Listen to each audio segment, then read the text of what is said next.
Columbus کی موت کو 11 سال ہو چکے تھے۔ جہاں آج میکسیکو کا دارالحکومت میکسیکو سٹی ہے، وہاں ایک بڑی کھارے پانی کی جھیل ٹیکسیکوکو تھی۔ اس جھیل پر ایک بہت بڑا شہر تینوشتتلان بسا ہوا تھا، جو 2 لاکھ مربع کلومیٹر پر پھیلے ایزٹک امپائر کا دارالحکومت تھا۔ شہر کو طویل پلوں یا کازویز کے ذریعے باہری دنیا سے ملایا گیا تھا۔ 60 لاکھ آبادی والے اس امپائر کا دارالحکومت دولت اور شان و شوکت میں اپنی مثال آپ تھا۔ شہر میں 60,000 گھر تھے، یہ بلند و بالا عمارتیں اور وسیع و عریض ٹیمپلز تھے۔ ان ٹیمپلز پر انسانوں کی قربانی بھی کی جاتی تھی، البتہ عورتوں اور بچوں کو قربان نہیں کیا جاتا تھا۔ شہر میں مصنوعی جزیروں پر لہلہاتے باغات تھے جو دیکھنے میں پانی پر تیرتے ہوئے محسوس ہوتے تھے، انہیں ہم فلوٹنگ گارڈنز کہہ سکتے ہیں۔ شہر کو پتھر کے راستوں کے ذریعے پانی سپلائی ہوتا تھا۔ شہر کی مارکیٹس ہر وقت ہزاروں لوگوں سے بھری رہتی تھیں۔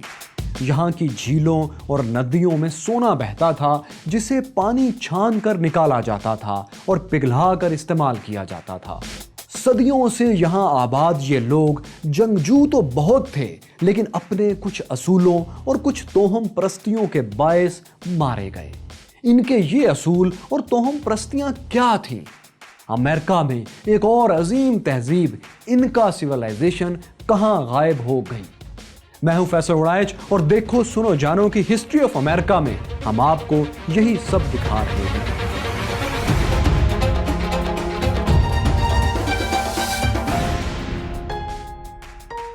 اس امیر کبیر شہر کے باسیوں کے کچھ اصول تھے، جن میں سے ایک یہ تھا کہ وہ جنگ میں اپنے دشمن کو دھوکہ دینے کے سخت خلاف تھے۔ وہ اعلان جنگ کے بغیر حملہ کرنے کو بزدلی سمجھتے تھے۔ ان کا یہی اصول ان کے لیے اس وقت تباہ کن ثابت ہوا جب اسپین کا ایک طالع آزما صرف 600 لوگوں کے ساتھ ان کی امپائر پر چڑھ دوڑا۔ 1504 کی بات ہے کہ ایک اسپینش شہری ہرنان کورٹس ایزی منی کی تلاش میں ویسٹ انڈیز کے جزیرے ہسپینولا پہنچا۔ یہاں تو اسے کوئی خاص کامیابی نہیں ملی، لیکن آگے جب وہ یہاں سے کیوبا پہنچا تو اس کی لاٹری نکل آئی۔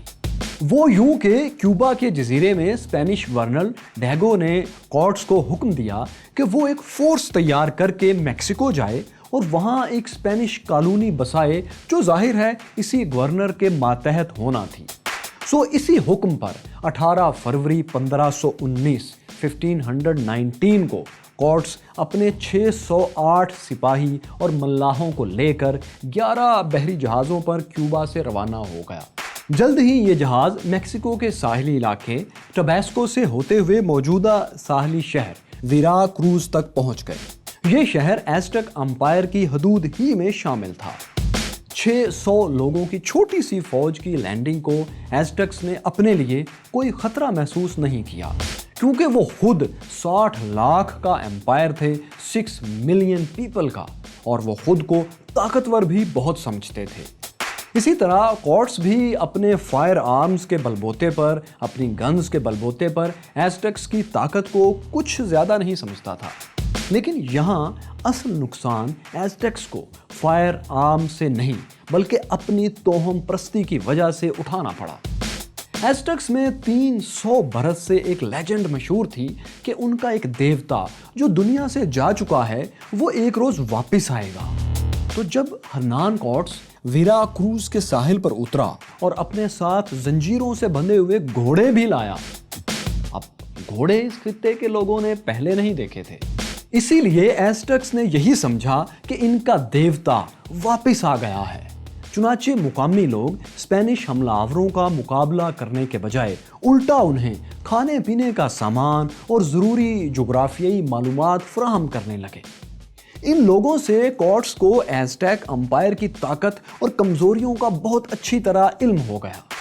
اس نے اب ایزٹکس کے دارالحکومت پر چڑھائی کا پلان بنانا شروع کر دیا، مگر اسے معلوم تھا کہ فائر آرمز ہونے کے باوجود اتنے بڑے امپائر کو کنٹرول کرنا صرف 600 لوگوں کے بس کی بات ہرگز نہیں۔ چنانچہ اس نے مقامی لوگوں سے ایسے لوگ تلاش کرنا شروع کیے جو اس کے اتحادی بن سکیں، اور یہ لوگ اس کو مل گئے۔ ان میں بڑی تعداد ٹلیکسکلان علاقے کے لوگوں کی تھی جو ایزٹیک امپائر کے سخت دشمن تھے۔ اب دشمن کا دشمن تو دوست ہوتا ہے، اس لیے کورٹس نے ان لوگوں سے ہاتھ ملا لیا، بلکہ ان کے علاقے ہی میں اپنی نئی ملٹری بیس بھی قائم کر لی۔ اس بات کی خبر ایزٹیکس امپائر کے بادشاہ مونٹیزوما ثانی مونٹیزوما سیکنڈ کو ہو گئی، لیکن مسئلہ یہ تھا کہ وہ اپنی توہم پرستی کی وجہ سے ابھی تک شش و پنج میں تھا کہ یہ جو لوگ آئے ہیں یہ واقعی اسپینش حملہ آور ہیں یا ان میں ایک ان کا دیوتا بھی ہے جس کا اس امپائر کے لوگوں کو انتظار تھا۔ چنانچہ وہ کھل کر کورٹس کے مقابلے پر نہیں آیا، بلکہ اس نے پہلے صلح کی کوشش کی۔ اس نے کورٹس کے پاس بہت سا سونا اور چاندی بھجوایا اور درخواست کی کہ جو اسپینش حملہ آور آئے ہیں اگر وہ حملہ آور ہیں تو علاقے سے نکل جائیں۔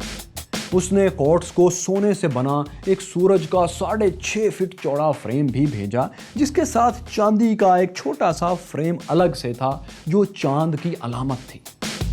ان تحائف سے کورٹس ایزٹیکس کا دوست تو کیا بنتا، اس کا لالچ اور بھڑک اٹھا۔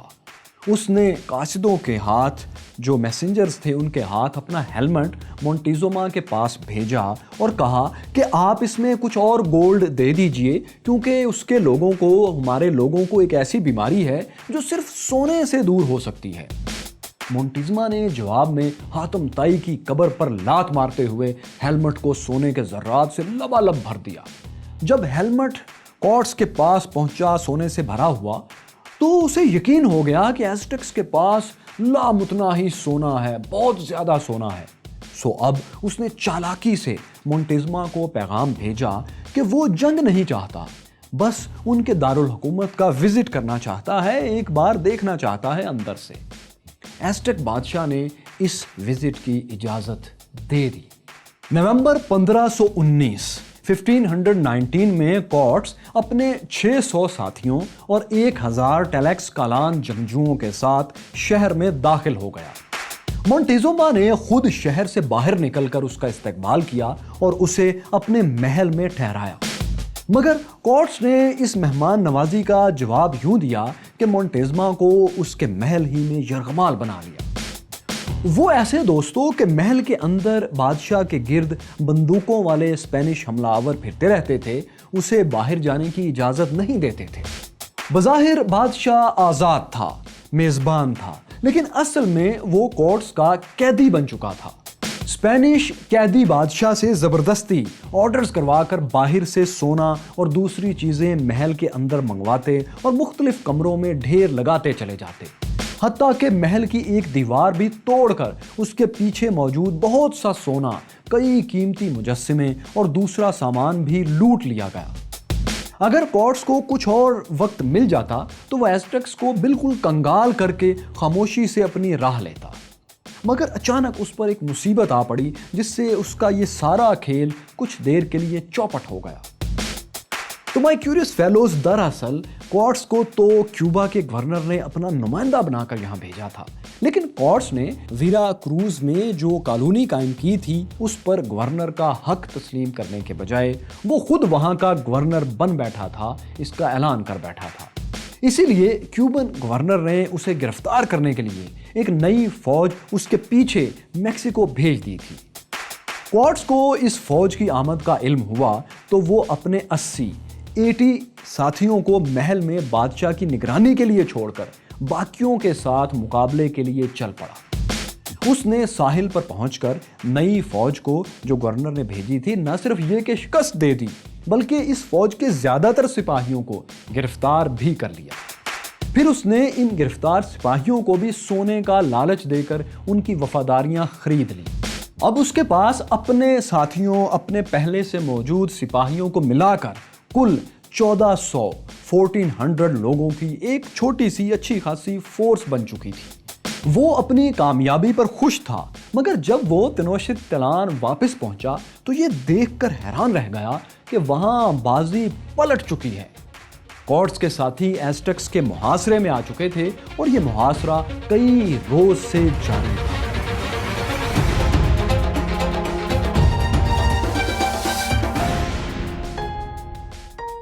دوستو ہوا یہ تھا کہ کورٹس کی غیر موجودگی میں اس کے سپاہیوں نے ایک مقامی مذہبی جشن کے دوران دنگا فساد شروع کر دیا، جس میں ہزاروں ایزٹیکس کو گاجر مولی کی طرح کاٹ ڈالا گیا۔ اس قتل عام کے بعد اسپینش حملہ آور محل میں جا کر چھپ گئے، لیکن اس قتل عام سے ایزٹیکس کا یہ وہم بالکل دور ہو گیا کہ یہ لوگ شاید کوئی دیوتا وغیرہ یا اس قسم کی چیز ہوں۔ اب غصے میں بھرے شہریوں اور ایزٹیکس سپاہیوں نے محل کا محاصرہ کر لیا، وہ انہیں مار دینا چاہتے تھے۔ محاصرے کے دوران کورٹس اپنی فورس سمیت کسی نہ کسی طرح محل کے اندر داخل ہو کر اپنے ساتھیوں کے پاس پہنچ گیا۔ اس نے یرغمالی بادشاہ کو محل کی چھت پر کھڑا کر دیا اور اسے حکم دیا کہ وہ اپنے لوگوں سے کہے کہ وہ پیچھے ہٹ جائیں اور کوئی حملہ نہ کریں، مگر ایزٹیکس نے اپنے بادشاہ کی بھی ایک نہ سنی، بلکہ انہوں نے بادشاہ کے چھت پر موجود ہونے کے باوجود محل پر حملہ کر دیا۔ اس لڑائی میں چھت پر کھڑا مونٹیزوما ثانی مونٹیزوما سیکنڈ بھی مارا گیا، شاید اپنے ہی لوگوں کے ہاتھوں یا پھر اسپینش حملہ وروں کے ہاتھوں، لیکن وہ جان سے چلا گیا۔ بادشاہ کی موت کے بعد کورٹس اور اس کے ساتھیوں نے شہر سے بھاگنے کا فیصلہ کر لیا، کیونکہ اب ہزاروں لاکھوں لوگوں کو محل میں داخلے سے وہ زیادہ دیر تک نہیں روک سکتے تھے۔ لوگوں کا دیوتا والا وہم دور ہو چکا تھا اور بادشاہ کی آخری شیلڈ ختم ہو چکی تھی۔ 30 جون اور 1 جولائی 1520 کی رات کورٹس اور اس کے ساتھیوں نے سونے کی جتنی مقدار وہ اٹھا سکتے تھے اٹھائی اور فرار ہونے لگے۔ دراصل انہیں معلوم تھا کہ ایزٹیکس واریئرز رات کو لڑنا پسند نہیں کرتے، اس لیے وہ لوگ رات کو محل کی کوئی خاص نگرانی بھی نہیں کرتے تھے۔ یہی وجہ تھی کہ اسپینش نے رات کا وقت منتخب کیا بھاگنے کے لیے۔ جب اسپینش لوگ شہر سے نکلنے والے مغربی پل پر فرار ہوتے ہوئے پہنچے تو ایک ایزٹیک عورت نے انہیں دیکھ لیا اور شور مچا دیا۔ دیکھتے ہی دیکھتے ہزاروں ایزٹیکس سپاہی ان کی طرف لپکنے لگے۔ ایزٹیک سپاہیوں نے پل پر تیروں اور نیزوں کی بارش کر دی۔ درجنوں اسپینش سپاہی سونے سے لدی ہوئی بوریوں کے ساتھ جھیل میں گرے اور ان بوریوں کے بوجھ سے پانی میں ڈوب کر مر گئے۔ اس رات کو اسپینش زبان میں نوچ ٹریسٹی کہا جاتا ہے، جس کا مطلب ہے دکھوں کی رات یا نائٹ آف سوروز۔ اس لڑائی میں 400 سے 600 کے لگ بھگ اسپینش مارے گئے تھے۔ اسپینش کے اتحادی قبیلے کا بھی بہت جانی نقصان ہوا، لیکن ایزٹیکس جو یہ لڑائی جیت گئے تھے وہ اپنی اس جیت کو مکمل کامیابی میں نہ بدل سکے۔ کیوں؟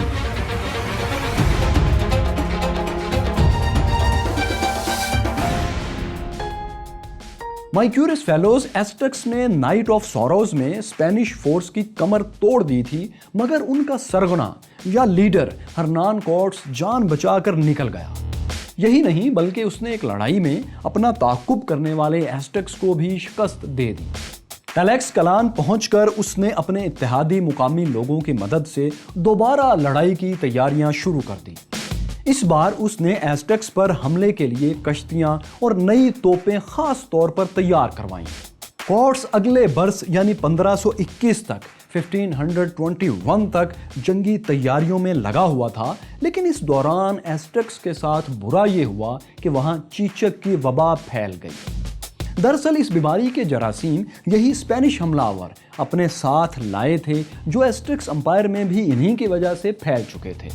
اب یہ نئی دنیا کے لوگ، ایزٹیکس کے لوگ ان جراثیموں سے امیون نہیں تھے، کیونکہ کبھی یہ بیماری اس نئی دنیا میں نہیں پھیلی تھی، اس لیے ان میں قدرتی صلاحیت اس بیماری سے لڑنے کی ایوالو ہی نہیں ہو پائی تھی۔ ایزٹیکس بیچارے اس جراثیم کا مقابلہ نہیں کر پائے اور صرف 2 ماہ کے اندر شہر کی آبادی کا ایک بڑا حصہ اس بیماری کے ہاتھوں موت کی نیند سو گیا۔ ابھی شہر کے لوگ اس بیماری کے اثرات سے اور بیماری سے لڑ رہے تھے کہ مئی 1521 میں کورٹس نے شہر پر ایک بار پھر دھاوا بول دیا۔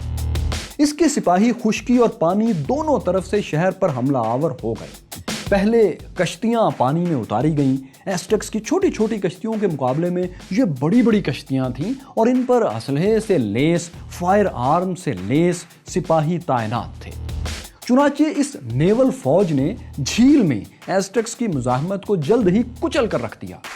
اس کے بعد کورٹس کے توپ خانے نے شہر پر شدید بمباری شروع کر دی۔ اب یہ شہر کوئی قلعہ بند دیواروں والا مضبوط دیواروں والا شہر تو تھا نہیں۔ نتیجہ یہ نکلا کہ اسپینش توپ خانے نے بہت سی عمارتوں کو ملبے کا ڈھیر بنا دیا۔ اس کے بعد پیدل اور گھوڑ سوار اسپینش سپاہیوں نے اور ان کے اتحادیوں نے شہر کی طرف بڑھنا شروع کیا۔ ایزٹیکس نے انہیں شہر میں داخلے سے روکنے کی کوشش کی، مگر حملہ آوروں کی بندوقوں کے سامنے ان کے نیزے اور ڈنڈے کیا کر سکتے تھے، سو بیکار ثابت ہوئے۔ دیکھتے ہی دیکھتے اسپینش سپاہی شہر میں داخل ہو گئے اور جو بھی ان کے سامنے آیا اسے توپوں اور بندوقوں سے اڑاتے چلے گئے۔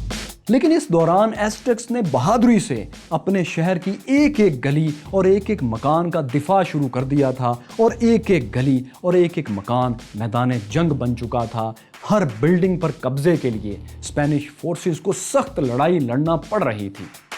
لیکن دوستو، بھوک اور بیماری سے ستائے ہوئے لوگ طویل عرصے تک جنگ جاری نہ رکھ سکے اور جلد ہی انہیں شکست فاش ہو گئی، اور پھر اسپینش نے عام شہریوں کا قتل عام شروع کر دیا، ان شہریوں کا بھی جو جنگ میں شامل ہی نہیں تھے۔ شہر کے ایک علاقے میں 12,000 لوگ قتل ہوئے، ایک دوسرے علاقے میں ایک ہی دن میں 40,000 افراد کو اسپینش حملہ آوروں نے موت کی نیند سلا دیا۔ اسپینش حملہ آوروں نے شہر کی واٹر سپلائی بھی کاٹ دی تھی، چنانچہ 50,000 پیاسے لوگ جھیل ٹیکسیکوکو کا کھارا پانی پی کر زندگی کی بازی ہار گئے۔ شہر میں بچے کھچے لوگوں کو بھی چن چن کر موت کے گھاٹ ان اسپینش حملہ آوروں نے اتار دیا۔ اب شہر میں جدھر نظر اٹھتی تھی لاشیں بکھری ہوئی تھیں، اسپینش فوج تھی، یا اونچی صلیبیں اٹھائے عیسائی پادری تھے جو مرتے ہوئے لوگوں کو عیسائیت قبول کرنے پر زور دے رہے تھے، جبکہ یہی پادری اور یہی حملہ آور ایزٹیکس کے مذہبی رہنماؤں کو زندہ کتوں کے آگے ڈال رہے تھے اور ان کی کتابوں کو جلا رہے تھے، کیونکہ ان کے نزدیک یہ سب غلط تھا۔ ایزٹیکس کا آخری بادشاہ کوہاٹیموک، جو مونٹیزوما کی موت کے بعد حکمران بنا تھا، وہ بھی گرفتار ہو گیا۔ اس آخری ایزٹیک بادشاہ کے پیروں کے نیچے یہ اسپینش لوگ آگ جلا کر اسے مجبور کرتے رہے کہ وہ یہ بتائے کہ شہر میں باقی وہ کون سی جگہ ہیں جہاں دولت چھپی ہوئی ہو سکتی ہے، مگر اس بادشاہ نے مرتے دم تک زبان نہیں کھولی اور اسے پھانسی دے دی گئی۔ یوں دوستو، ایزٹیک امپائر ہمیشہ کے لیے ختم ہو گیا اور میکسیکو پر اسپین کا پرچم لہرانے لگا۔ لیکن میکسیکو اور ایزٹیک امپائر کی فتح کے بعد بھی اسپین کی راہ میں ایک آخری دیوار، آخری رکاوٹ موجود تھی، جس کا نام تھا انکا امپائر۔ لیکن اس امپائر کی تباہی ایزٹیک سے بھی آسان ثابت ہوئی۔